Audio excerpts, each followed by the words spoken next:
कि एक महायुद्ध, एक महाविनाश है, उससे मुक्ति पा,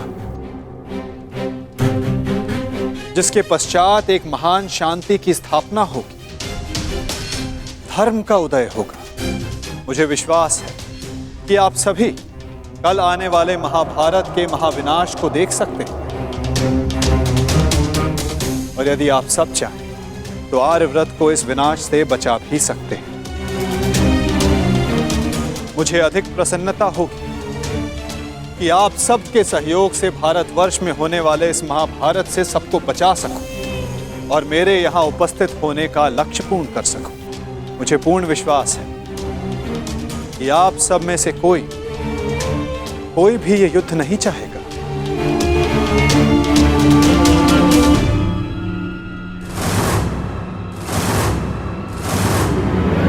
संसार का सबसे बड़ा कष्ट होता है परिवार में आया क्लेश। परिवार का अर्थ है ऐसा समूह जो साथ रहे, जो एक दूसरे के साथ जिए, एक दूसरे का संबल बने। यदि एक वृक्ष दूसरे वृक्ष की शाखाएं काटने लगे तो वृक्ष का अस्तित्व समाप्त हो जाता है। महाराज धृतराष्ट्र, जब परिवार साथ रहता है तभी उन्नति होती है। मेरी मंत्रणा यह है कि एक वंशज के अहंकार के लिए समूचे वंश को दांव पर लगाना उचित नहीं, क्योंकि यदि वंशज का अहंकार जीत भी गया तो वंश अपना अस्तित्व हार जाएगा। इसलिए मैं वासुदेव कृष्ण पांडवों की ओर से शांति दूत बनकर आया, शांति प्रस्ताव लाया। यह युद्ध केवल भाइयों के मध्य का संघर्ष नहीं होगा, बल्कि इस युद्ध में संपूर्ण भारतवर्ष भाग लेगा।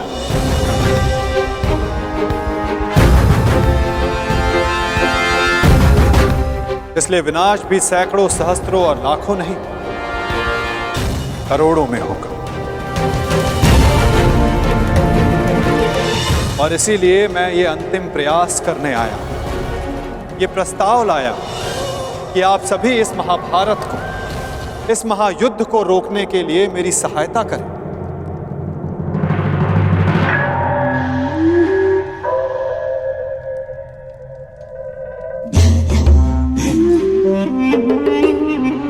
साधु साधु। वासुदेव, आप तो सचमुच धन्य हैं। मुझे स्मरण नहीं होता कि कितना समय हो गया ऐसे शांतिपूर्ण वचन सुने हुए। मुझे तो ऐसा प्रतीत होता है वासुदेव कि आपके मुख से शब्द नहीं, फूल झड़ रहे हैं, फूल। मैं अभिभूत हो गया वासुदेव। और सच कहूं वासुदेव, मैं भी आपसे सहमत हूं।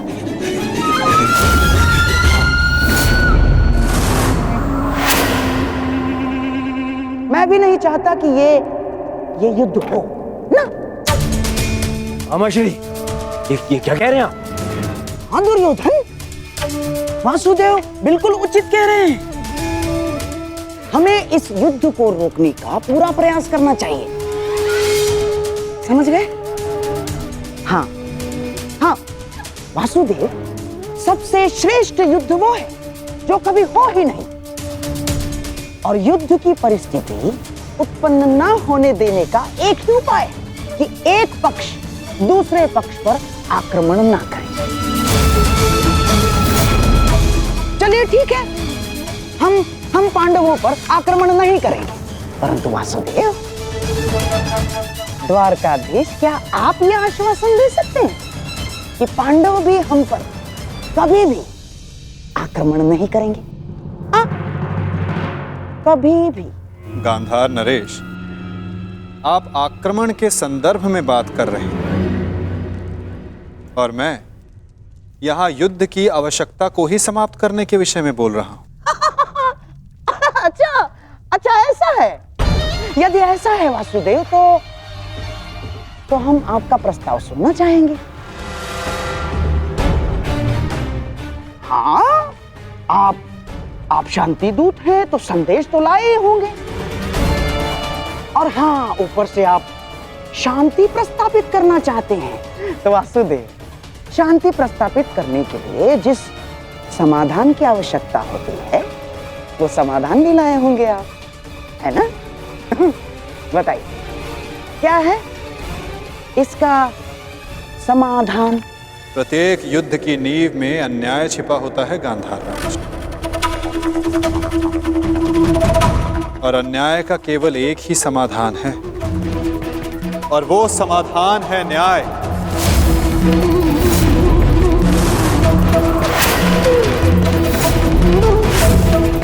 वो न्याय जिस पर केवल पांडवों का अधिकार है, उनसे किए गए वचनों को ना निभाने का न्याय, उनसे किए गए वचनों को ना पूर्ण करने का न्याय।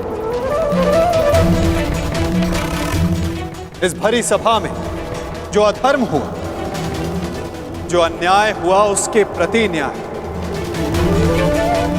महाराज धृतराष्ट्र, मैं यहां पांडवों की ओर से उनके साथ जो अन्याय हुआ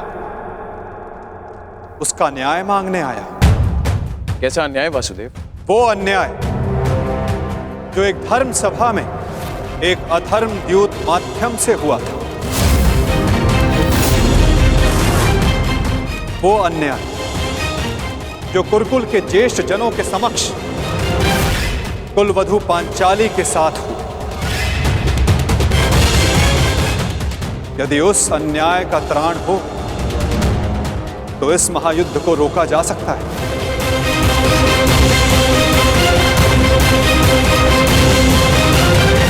कुरुकुल श्रेष्ठ महाराज धृतराष्ट्र, महामहिम भीष्म, मैं पांडवों की ओर से उस अन्याय के लिए न्याय मांगने आया हूं।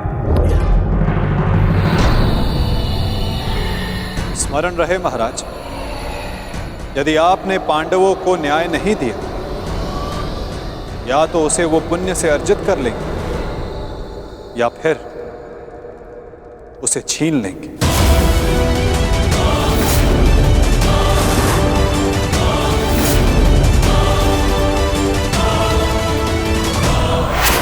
अब निर्णय आपका है। वासुदेव, आप यहाँ शांति प्रस्ताव लेकर आए हैं या हमें धमकाने आए हैं? वो उस द्यूत में जो कुछ भी हुआ सबकी उपस्थिति में हुआ, युधिष्ठिर की इच्छा से हुआ। अरे वो हार गया, अपना राज्य हार गया, वो उसका प्रारब्ध था। छलबद्ध अन्याय को प्रारब्ध नहीं कहा जा सकता युवराज। जिस प्रकार मंदिर में किया गया पाप पुण्य नहीं बन जाता, उसी प्रकार धर्मवीरों की उपस्थिति में सभा में किया गया धर्म नहीं बन जाता। धर्म कौन सा धर्म? कोई अधर्म नहीं हुआ। नारी नारायणी होती है युवराज, और भरी सभा में एक नारी का, एक कुलवधू का वस्त्र हरण अधर्म नहीं?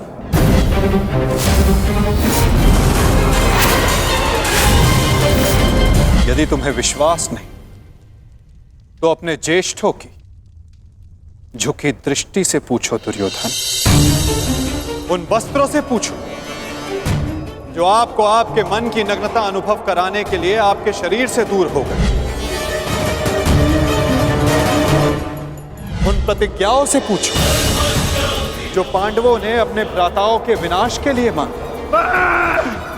मैं प्रतिज्ञा लेता हूं, पर यही जंगल तोड़कर तुम्हारा प्राण दे लूंगा दुर्योधन। उस श्राप से पूछो जो द्रौपदी ने समस्त कुरुकुल को दी। इस सभा में उपस्थित वो हर व्यक्ति जिसने मौन रहकर ये अधर्म होते हुए देखा, उन्हें उनके मौन रहने का दंड मिलेगा। श्राप है ये अग्निसुता द्रौपदी का। परंतु यदि आप सब चाहें तो पांडव अपनी प्रतिज्ञा को त्याग देंगे। द्रौपदी अपना श्राप वापस ले लें। बस आप सबको अपनी भूल का अनुभव करके पांडवों को केवल उनका अधिकार देना। ये कैसा न्याय है वासुदेव? संधि और शांति वार्ता में बराबर की बात होती है। एक ओर से बंधन और शर्तें नहीं लादी जाती। न्याय की मांग ना बंधन है, ना शर्त है महाराज, केवल एक निवेदन है। यदि ऐसा है तो मेरा निर्णय यह है कि दुर्योधन, मौन रहो। निर्णय लेना महाराज के हाथ में है, तुम्हारे नहीं। तुम शांत रहो। राजा होने के नाते मेरा कर्तव्य है कि मैं सबकी बातें सुनूं ताछरी, अपने मंत्रणाकारों का सम्मान करूं। दुर्योधन युवराज है, हस्तिनापुर का भवी महाराज है, इसलिए इस संदर्भ में मैं अपने पुत्र और हस्तिनापुर के युवराज दुर्योधन को अपना निर्णय प्रस्तुत करने की अनुमति देता हूं।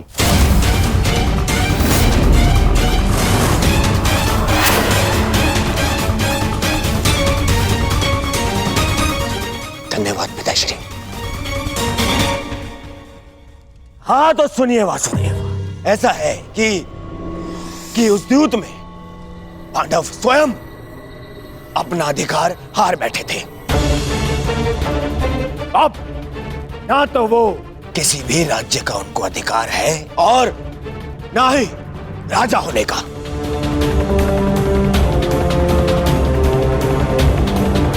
इसीलिए मैं दुर्योधन ये घोषणा करता हूं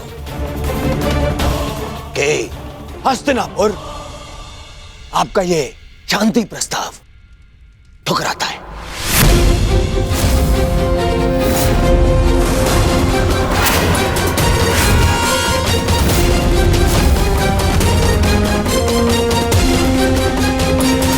दुर्योधन, क्या तुम्हें इस बात का अनुमान भी है कि शांति प्रस्ताव ठुकराने का अर्थ है युद्ध को निमंत्रण? अपने निर्णय पर पुनः विचार कर लो। बात बात पर विचार करना बंद कीजिए पितामह। बात बात पर विचार कायर करते हैं।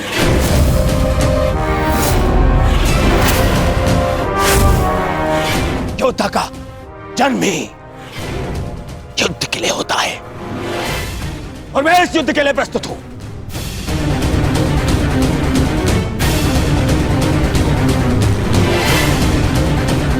मेरी दृष्टि में उन पांडवों को कुछ भी देने का प्रश्न ही नहीं उठता।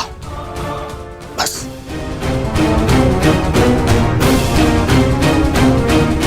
मैंने ये सभा समझौते के लिए रखवाई थी, न कि अपने ही अधिकार के त्याग के लिए।